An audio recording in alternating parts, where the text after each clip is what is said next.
et qu'il est parfois inconcevable de voir les gens s'enrichir et de garder toujours les valeurs chrétiennes. Alors aujourd'hui, on se pose la question, est-ce qu'on peut devenir riche et garder les valeurs chrétiennes? Voilà, c'est ce sujet que nous allons aujourd'hui décortiquer avec le pasteur John Toumba, que vous connaissez déjà parce que nous l'avons déjà reçu ici avec ce sujet qui avait fait vraiment beaucoup de réactions. Longolaba Ange, il est avec nous sur ce plateau et donc nous allons commencer, nous allons bien évidemment décortiquer sur ce sujet après juste ceci.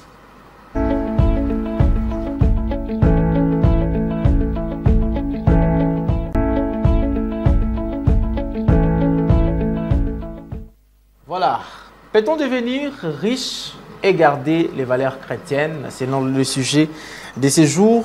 Je m'en vais pour saluer Pasteur John, bienvenue. Bienvenue, merci. J'espère que vous allez très bien. Dieu fait grâce à vous-même. Oui, ça va. Après la dernière fois de l'autre émission Longolaba Ange, qui a d'ailleurs beaucoup de gens encore appelé pour que vous puissiez revenir, mais cette fois-ci, nous venons dans d'autres choses. Ok. Voilà. Comment devenir riche et garder les valeurs chrétiennes? C'est le sujet que nous allons parler. Est-il d'abord bibliquement légitime pour un chrétien de désirer de devenir riche? Oui. Un chrétien peut désirer de devenir riche. Sauf que, à moins que son désir cadre avec les principes bibliques. Ok. Lorsque la perspective reste dans les normes de la foi chrétienne, à ce moment-là, le désir de devenir riche n'est pas un péché. Parce qu'il faut d'abord savoir que Dieu lui-même a toujours voulu notre bien. Ok. Il dit, mon fils, je veux à ce que tu prospères. Ça, c'est Dieu qui dit. Je veux à ce que tu prospères à tous égards. À tous égards. Comme prospère l'état de ton âme et que tu sois en bonne santé. Dieu n'a jamais voulu que nous souffrions. Donc, le vouloir d'avoir des richesses n'est pas un péché. Mais ça devient un problème lorsque ces désirs vont au-delà des principes bibliques. Ça devient l'amour des richesses et de l'idolâtrie des richesses. C'est là où ça pose problème. Alors, il est écrit « Heureux le riche, heureux le pauvre en esprit, car le royaume de cieux est à eux ». Quelle est la différence entre richesse spirituelle et richesse matérielle? C'est une question très très pertinente. Parce que, vous savez, le monde d'aujourd'hui, lorsque quelqu'un a l'argent, on dit qu'il est béni. Voilà. Il a des voitures, il est béni. Mais c'est une erreur très très grave. Ok. Bon, je commence d'abord par établir cette petite différence entre les richesses matérielles et les richesses spirituelles. En d'autres termes, la bénédiction matérielle et bénédiction spirituelle. Alors, ce qu'on appelle richesse matérielle ou bénédiction matérielle, c'est tout ce qu'on peut voir, tout ce qu'on peut saisir, on peut tenir par le main pour vivre. On a l'argent, des voitures, des maisons, des comptes en banque, de femmes, le pouvoir, toutes ces choses. On appelle ça richesse matérielle ou bénédiction matérielle. Ok. Mais ce qui est spirituel, c'est ce qui est immatériel. Ok. Ce qu'on ne peut pas toucher, ni voir à l'œil nu, mais qu'on peut sentir.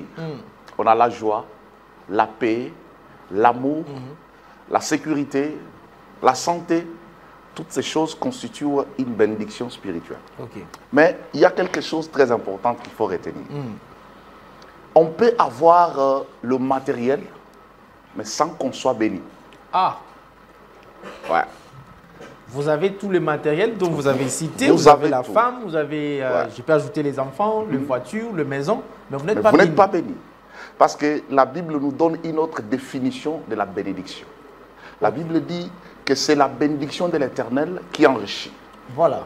Donc, pour être riche, il faut avoir la bénédiction. Ah, En d'autres termes, la bénédiction, c'est un pays dans lequel on trouve toutes sortes de richesses. ok.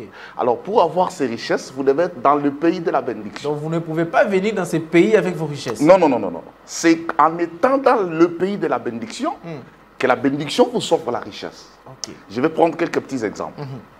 Nous avons Marie, la mère de Jésus. Oui. Marie, la mère de Jésus, c'est la femme d'un charpentier.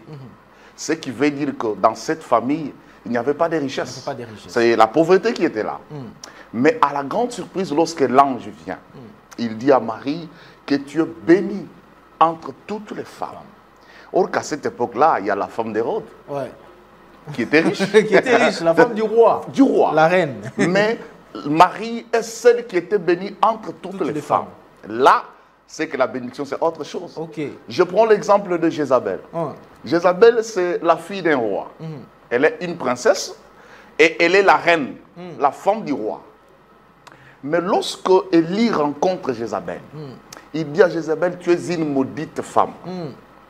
Mais avec tout ce qu'elle avait comme pouvoir, comme richesse, mais Élie voit sur elle une malédiction. Je prends un troisième exemple. Jacob, le père des 12. Il va en Égypte, il rencontre Pharaon. Qui est Pharaon? Le roi le plus puissant de l'époque, avec toutes les richesses qu'il avait. Qui est Jacob? C'est un affamé qui ne pouvait même pas se trouver à manger chez lui. Mais quand il rencontre Pharaon, il dit que l'Éternel te bénisse, mon fils. Or, il donne la bénédiction. Il lui donne la bénédiction. Un homme béni, richissimement béni. Voilà. Et vous voyez le même Jacob avec son frère Ésaü.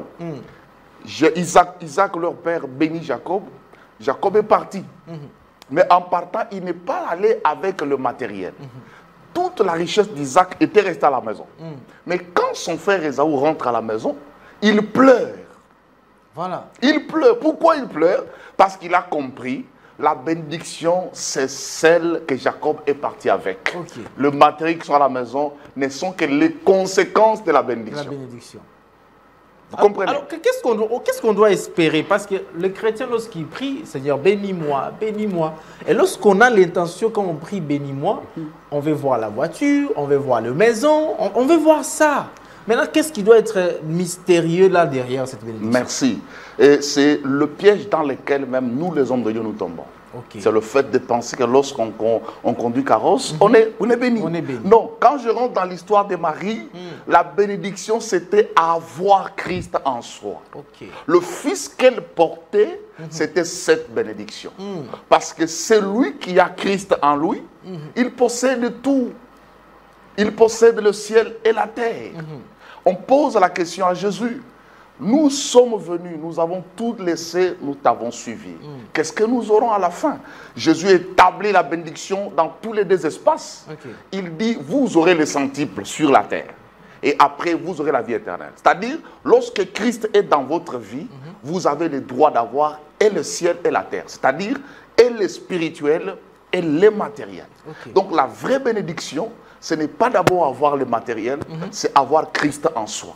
Avec Christ, il est maintenant celui qui procure tout ce dont nous avons besoin. Et parce que vous pouvez avoir beaucoup d'argent, c'est le matériel. Okay. Mais si vous n'avez pas la bénédiction spirituelle, vous ne serez pas heureux avec le matériel que vous détenez. Ok. Voilà. Alors là, vous poussez les gens à monter encore na Bangomba, à monter encore les montagnes pour dire que non, on doit d'abord chercher Dieu. Mais comment chercher Dieu? Comment avoir ce Jésus pendant qu'on a faim? Comment chercher Jésus, prier aussi longtemps? Parce qu'on dit la pauvreté, synonyme de la sainteté, comme d'autres personnes pensent. Mais comment rester saint pendant qu'on a faim? Pendant qu'on voit l'autre véhiculer. Il y a même des chansons qui disent les méchants sont bien, ils sont véhiculés, ils sont tout ça. Mais nous, tes enfants, nous ne sommes pas comme ça. Donc la vision est toujours dans ces matériels. Comment rester comme ça pendant qu'on en a besoin? La vision de Dieu sur la bénédiction est différente. Et Jésus dit, cherchez d'abord le royaume de Dieu et sa justice. Le matériel, les restes là, Dieu va vous les donner. Ce qui veut dire qu'un enfant de Dieu ne s'occupe pas de la recherche de matériel. Okay. Il s'occupe d'abord de gagner Dieu dans sa vie. Et c'est Dieu qui vient dans sa vie qui apportera le matériel. Parce que Dieu connaît nos besoins. Il sait tout ce dont nous avons besoin. Alors, la Bible dit, qui d'entre vous, par ses inquiétudes, peut ajouter ou retrancher? C'est-à-dire, les inquiétudes, le pleur, les lamentations ne peuvent apporter rien dans la vie en dehors d'avoir Christ. Celui qui a Christ, Christ maintenant est le porteur de tout ce dont nous avons besoin. Okay. La pauvreté n'est pas une preuve de la sainteté. Voilà. C'est une erreur grave. Nous avons des pauvres mais qui pêchent, qui vivent dans la débauche, qui vivent dans le péché. Et il y a aussi des riches qui vivent dans la crainte du Seigneur. Quand Jésus dit « heureux le pauvre en esprit », mais il s'agit de quel pauvre en esprit? La grande question. Ah voilà, être pauvre en esprit n'est pas le fait de manquer le matériel, non.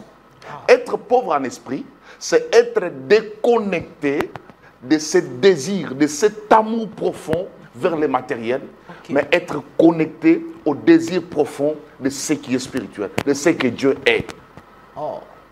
C'est-à-dire, on peut amasser beaucoup d'argent, mais notre amour n'est pas connecté sur ce qu'on possède comme argent. Mais notre amour est connecté auprès de celui à qui tout appartient. Alors, quel est le danger? Quel est le danger à donner plus d'amour à l'argent, aux biens matériels et tout ça? Quel est le danger? Le danger, on l'explique dans 1 Timothée chapitre 6. À partir du verset 6, vous allez jusqu'au verset 10. L'amour de l'argent, il est les racines de tous les maux. Donc, toutes les mauvaises choses viennent lorsqu'on a l'amour de l'argent. C'est un grand danger. L'amour de l'argent vous amène à l'orgueil. L'amour de l'argent vous amène au péché. L'amour de l'argent vous amènera même à ne pas comprendre que Dieu est au-dessus de toutes choses. C'est pourquoi Christ dira que celui qui aimera son père ou sa mère, plus que l'amour qu'il a pour Dieu, il n'est pas de Dieu. C'est-à-dire, tout amour qu'on peut apporter vers un homme ou vers le matériel, qui dépasse l'amour que nous avons envers Dieu, constitue déjà un péché. Et là, il y a le danger derrière. Le danger, c'est perdre d'abord la vie éternelle, parce que lorsqu'on est assoiffé d'argent, lorsqu'on est amoureux de l'argent, on oublie les principes bibliques, on oublie Dieu, on ne peut plus chercher Dieu. Nous avons des fidèles aujourd'hui qui, quand il était pauvre, chaque jour il est à l'église. Dès qu'il gagne un peu, c'est fini, il ne vient plus. Il commence à vous dire, bon, j'ai beaucoup de choses à faire, des voyages. Il vous envoie même l'argent pour que vous puissiez gêner à sa place. Et vous voyez déjà le danger qui commence. L'homme oublie la source de sa richesse. Il oublie que c'est Dieu qui a tout donné, c'est Dieu qui a tout fait. Je dois rester à ses pieds. Il pense que c'est maintenant la richesse qui devient sa sécurité. Mais c'est qui est un danger. On a Salomon, l'homme le plus riche dans la Bible.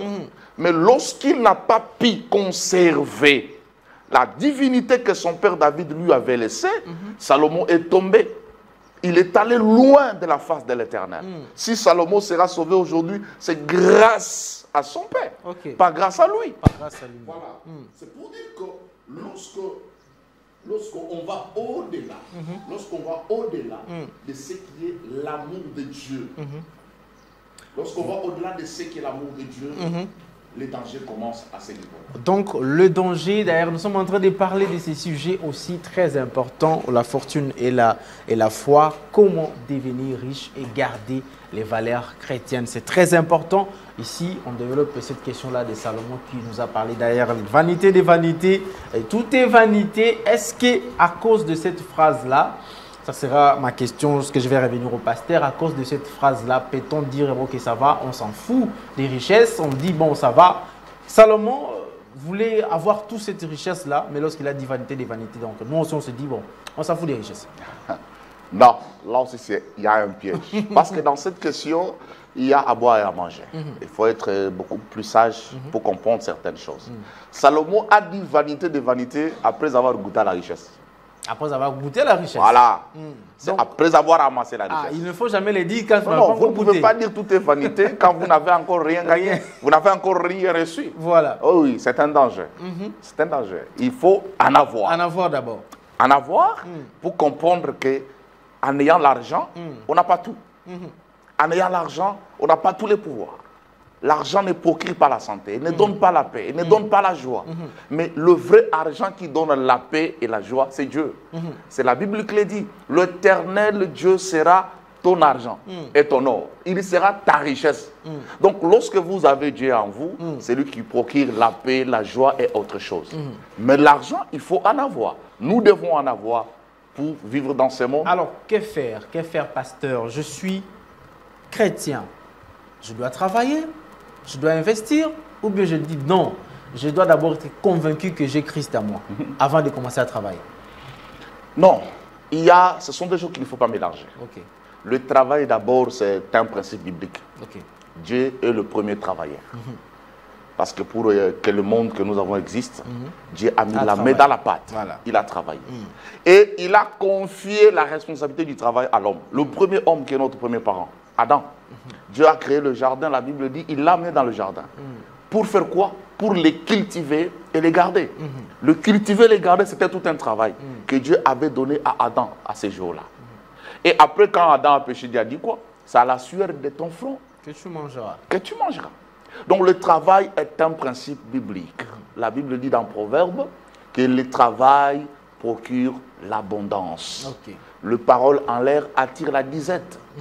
Celui qui ne travaille pas ne mange pas. Donc le travail est un principe biblique. On est chrétien, on est enfant de Dieu. On ne doit pas s'éterniser du lundi au dimanche à l'église. Voilà. En train de prier, en train de jeûner. Il y a des choses que vous n'allez pas résoudre juste dans la prière. Mais quand vous sortez, vous allez travailler, la solution se manifeste.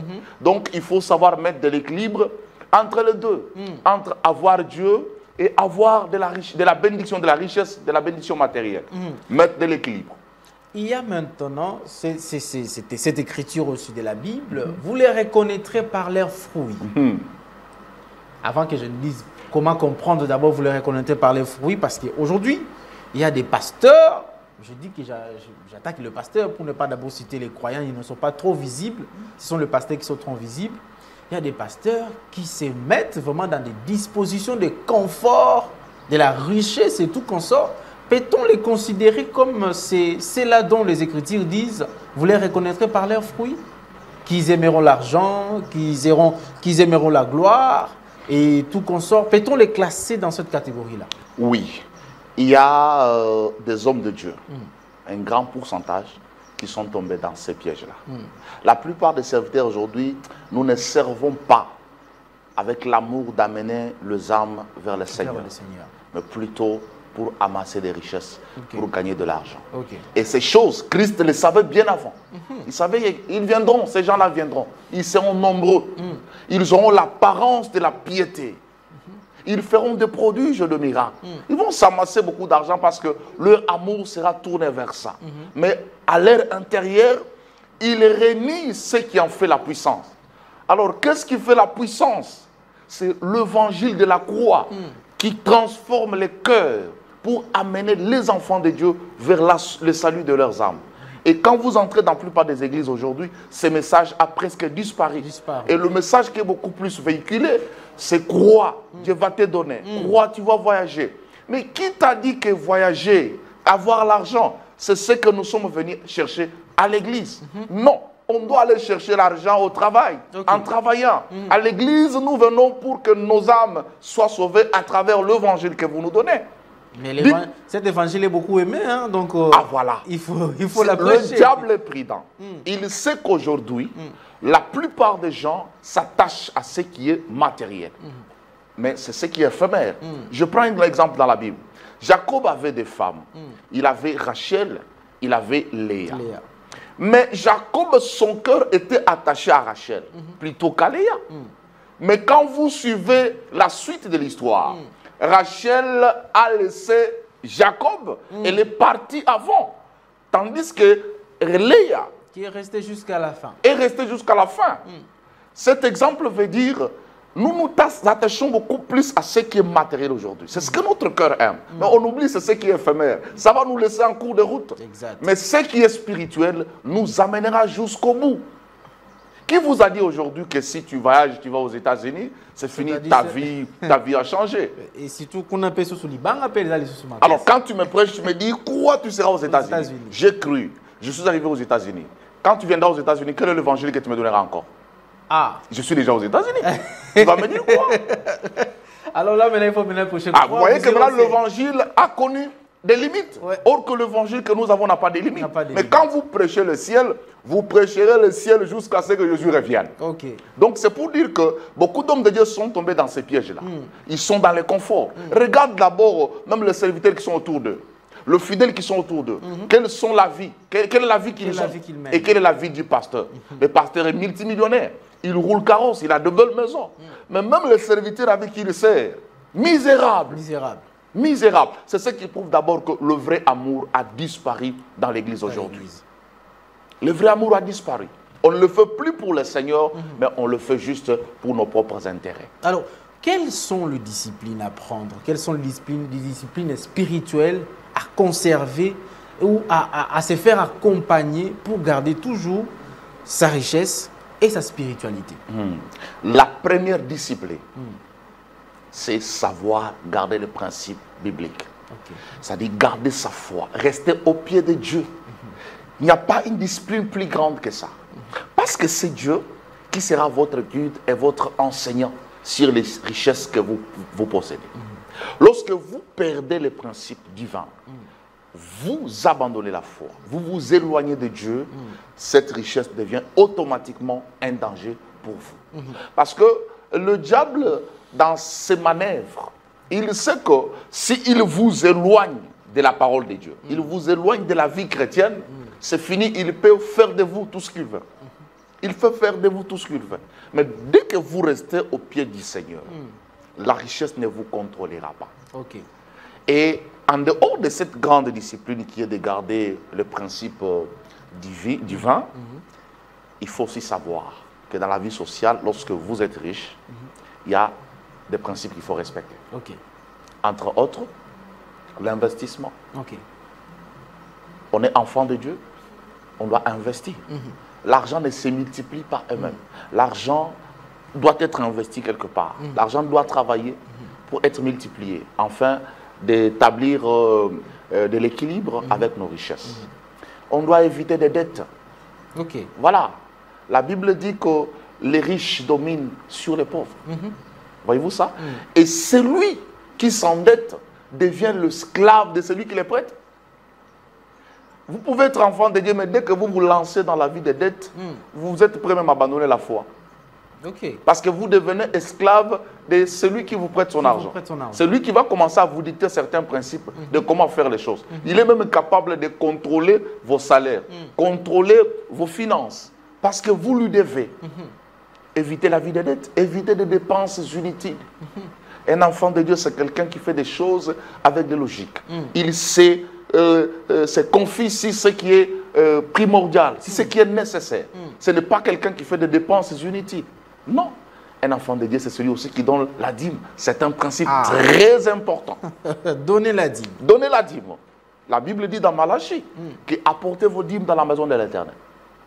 Afin qu'il n'y ait pas de manque et de faim. Et il ajoute un principe de bénédiction. Il dit, quand vous ferez ceci, c'est comme si vous êtes en train de me tenter dans cette ère. Je vais ouvrir les écluses du ciel pour vous bénir. Ouvrir le ciel, c'est que Dieu laisse tomber la pluie. Et dans Ésaïe 55, la Bible dit que quand la pluie tombe, c'est pour arroser la terre. Or, la terre, c'est toute une femme, c'est tout un homme. Ésaïe chapitre 62. La Bible dit que la terre est une femme. Ce qui veut dire que dès que le ciel est ouvert, la pluie tombe, elle nous arrose. Elle nous arrose pour maintenant produire du pain. C'est ce qu'Ésaïe dit.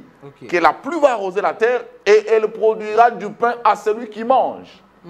Donc la dîme est un principe capable de d'abord sécuriser vos richesses et puis vous ouvrir les écluses du ciel et afin que vous puissiez en recevoir en abondance. La dîme parle. La dîme protège. Regardez Daniel. On prend Daniel, on le met dans la fosse aux lions. Les lions étaient là. Les lions, ce sont des animaux carnivores. Ils bouffent la viande. Et Daniel était là. Les lions ont compris une chose. Que si nous bouffons Daniel, le matin, on n'aura pas plus de viande à consommer. Mais si nous laissons Daniel, parce que Daniel, c'est la part de l'Éternel. Si nous le laissons, le matin, on aura plus de monde. Et ils ont laissé Daniel. Le matin, la Bible dit que tous ceux qui avaient comploté contre Daniel ont été jetés dans la fosse aux lions. Les lions ont eu plus de nourriture à consommer parce qu'ils ont abandonné Daniel. C'est ça. Lorsque vous laissez la part de Dieu à Dieu, Dieu vous donne la multiplication. Vous ne pouvez pas consommer l'avocat et son noyau et puis demain espérer avoir plus d'avocats. Impossible. Impossible. Mangez ce que Dieu vous a permis de manger. La chair de l'avocat, laissez le noyau dans la terre pour que demain, il produise un arbre qui produira plus d'avocats. En ce moment, vous ne serez pas en manque. La dîme, c'est la part de l'Éternel. Là, vous évoquez la dîme. Moi, je vais évoquer aussi un point parce que souvent, le pasteur qui prêche aussi dans le bus, dans les lieux publics, évoque toujours Tabitha, l'exemple de Tabitha, il faut donner. Est-ce que ça aussi, on peut se dire aujourd'hui, à l'époque d'aujourd'hui, le fait de donner à tout le monde, aux amis, aux orphelins et tout ça, ça garantit aussi une sorte de bénédiction? Bon, c'est aussi, ça fait partie aussi d'un principe biblique. Être généreux n'est pas mauvais. C'est une bonne chose. Mais là, il y a ce qu'on appelle la libéralité. La libéralité, ce qui veut dire, c'est quelque chose que nous donnons par notre propre volonté. Sans qu'il y ait une main derrière qui nous force, qui nous pousse à le faire. Avec notre propre cœur. Mais attention, là aussi, il y a des pièges. Ce n'est pas le fait de partager ton argent partout que la bénédiction va être attirée. Ah oui. Non. Tu risques de t'appauvrir parce que tu partages à tout le monde et tu deviens esclave de tout le monde. Et là, c'est un danger. C'est bien de partager, mais avec plus de sagesse, plus d'intelligence. Alors, comment gérer? Comment gérer l'orgueil et les tentations, les sollicitations liées à l'argent? Parce qu'on dit toujours, celui qui a l'argent, et à un certain moment, son comportement devient comme si un comportement d'orgueilleux. Il est tenté par le monde aussi. Comment gérer et être chrétien, demeurer chrétien avec sa richesse? Pour gérer la richesse et ne pas tomber dans toutes ces choses-là, rends-toi compte d'abord que ce que tu possèdes ne t'appartient pas. C'est Dieu qui te l'a donné. Il peut te les ravir à tout moment. Dès que tu as conscience de ça, tu ne vas plus t'enorgueillir. Vous connaissez l'histoire de Nabuchodonosor. Il a construit Babylone en or. Et à la fin, il a dit, Babylone, c'est par ma main. C'est par ma force que tu es devenu ceci. Dieu n'était pas content. Il a fait de Nabuchodonosor 7 ans un animal qui bouffait de l'herbe. Jusqu'à ce qu'il a été humilié, il est revenu en lui. Tout ce que nous avons appartient à Dieu. Toutes les richesses que vous avez, c'est Dieu qui vous les avait données. Dès que vous avez conscience que c'est la grâce de Dieu qui est sur moi, vous n'allez plus vous enorgueillir. Alors, pasteur, aujourd'hui, vous allez donner quand même ce message. Vous allez regarder votre caméra qui est devant vous. Beaucoup de jeunes, aujourd'hui, ils inspirent en même temps la richesse, en même temps à garder la vie chrétienne. Parfois même plusieurs se trompent et se retrouvent dans les mondes occultes parce qu'ils se disent, ben, quand même là-bas on gagne plus facilement et ça vient vite aussi. Alors un message à tous ces jeunes chrétiens et aussi tous les serviteurs de Dieu orgueilleux. Votre message. Merci beaucoup. Le message d'abord pour tous les jeunes, surtout les jeunes chrétiens aujourd'hui, il faut savoir que au-delà de tout ce qu'on peut désirer gagner, Dieu est le numéro 1. Ça ne se négocie pas. Vous devez comprendre que chercher d'abord le royaume du ciel, c'est le premier principe à retenir. Mais aussi, travailler dur, n'aimez jamais la facilité. Tout ce que vous gagnez sans travailler, vous travaillerez pour les conserver. Parce que vous devez savoir que la vie dans laquelle nous vivons aujourd'hui, vous devez travailler pour gagner quelque chose. Et mettre de l'équilibre entre ce que vous gagnez et Dieu qui est en vous. Ne tombez pas dans le piège d'aujourd'hui. Viens, on va faire ceci. Tu deviens homosexuel pour gagner un tel ou tel poste. Ce sont des pièges du monde. Conservez Christ qui est en vous. Conservez la foi qui est en vous. Parce que c'est Dieu qui est au-delà de toutes choses. Pour ces serviteurs orgueilleux, ça ne nous étonne pas. Jésus l'avait déjà dit, nous sommes à la fin du temps. On s'attend à toutes ces choses. Mais Jésus a dit, laissez-les, laissez toutes ces choses grandir ensemble. Le temps viendra où le maître lui-même fera maintenant une sélection pour prendre ce qui est faux, le mettre dans le feu, et ce qui est vrai, être sauvé. Ces serviteurs sont nombreux aujourd'hui, mais il y a aussi les vrais, ceux qui appartiennent au Seigneur. Est-ce que quelqu'un qui a la richesse peut servir Dieu, peut apporter quelque chose pour le royaume de Dieu? Effectivement. On ne peut pas servir Dieu seulement avec le spirituel. Le matériel compte dans l'œuvre du Seigneur. L'évangélisation, avoir la sonorisation, faire toutes ces choses-là, il faut avoir les moyens pour servir le Seigneur. Merci beaucoup, pasteur John Toumba. Je me rappelle, j'ai pas oublié le nom de l'église. Vous vous rappelez le nom de l'église? Église de Libération Nouvelle Alliance, ELNA en sigle. Voilà. L'église est adresse? Adresse, nous sommes sur l'avenue du Tourisme, numéro 93, juste à côté de la station Total, en face du Souciat. De la police. Merci beaucoup d'être pasteur. Nous étions vraiment bénis. Nous sommes bénis d'ailleurs. Nous étions bénis à chaque fois que nous recevons le pasteur John Toumba. C'est une bénédiction. En tout cas, à vous de continuer à commenter sur YouTube, mais aussi sur ces numéros-là qui est affiché sur votre barre de l'écran. Vous pouvez également nous appeler si vous avez besoin de rencontrer le pasteur lui-même en face pour poser encore plus de questions par rapport à ce sujet. Nous vous mettrons en contact ou carrément, vous allez vous rendre à l'église, vous les rencontrerez. Je ne pense pas qu'il est parmi les pasteurs orgueilleux. Merci beaucoup à tous nos téléspectateurs. Merci à Richard Woudy qui était lui-même son et partout et à la régie. Merci également à toute l'équipe technique qui nous accompagne souvent dans cette émission. Je dis merci aussi à César Bassaï qui fait partie de la réalisation de cette émission. Merci au directeur des programmes Tristan Énergie Lelo, les livres Charles Mouzadi. Merci parce qu'avec lui, nous préparons toujours les émissions. Je dis un grand merci également au patron de la PS Télévision, M. Patrick Engando Chioyo. Je vous fixe rendez-vous très prochainement avec un autre invité, mais bien sûr une autre thématique. Au revoir. Wow.